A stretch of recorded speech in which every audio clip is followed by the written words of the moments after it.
Welcome back, guys. It's the Tightwad, and today I'm going to show you how to remove a hornet's nest without getting stung. The first step is to determine if the hive is active or not, and the best way to do that is to take your finger and stick it up in the hive and see if anything comes out. If it does, don't be the slowest person. Run as fast as you can to get away. If you're up on a ladder, just jump. It'll be fine. The next step is we want to actually save the nest. So to save the nest today, I have a special tool called a flipper, or some people call it a spatula. And I'm gonna slowly insert it behind the hornet's nest to separate it from the house. If I try to pull it down, it's just going to pull it all apart.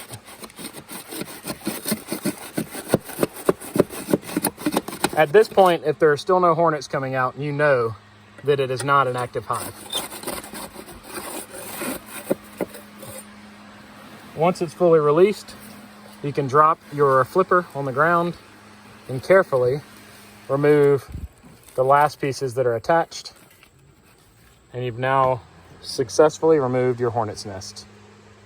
So we just removed this hornet's nest from my sister's house, and it's been a dead nest for a while now, but you can see on the inside it looks kind of like a wasp nest where they lay the eggs and all the larvae hatch right here in the middle.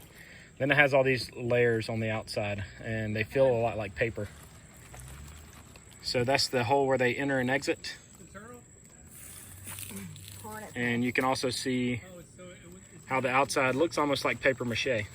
This hornet's nest was very obviously inactive, so there was no danger in me climbing up on the ladder to check it out. If you do happen to have an active nest, the best time to approach the nest to spray it with any kind of killer is at dusk or at night. The later in the evening it gets, the more inactive the hornets or wasp will be, and you can get right up next to the nest and spray the chemicals in there. I do recommend that you go ahead and wear long sleeves and long pants, and I've even seen people use tape to tape the openings of the armhole of your sleeves or around your pants legs and into the bottom of your shirt, just in case the hornets do come after you. If they try to sting you, they cannot get inside your clothing and do multiple stings. So be careful when removing hornet's nests, but they are pretty awesome if you can get them removed intact. They make pretty fun decorations for your home. I hope you found this video helpful. If you did, give me a thumbs up and subscribe to my channel. If you subscribe, ring that notifications bell so that you're notified each time I post a new video. Check me out on Facebook and Instagram if you want to see some behind the scenes or videos before they're actually published. I hope you guys have a great day.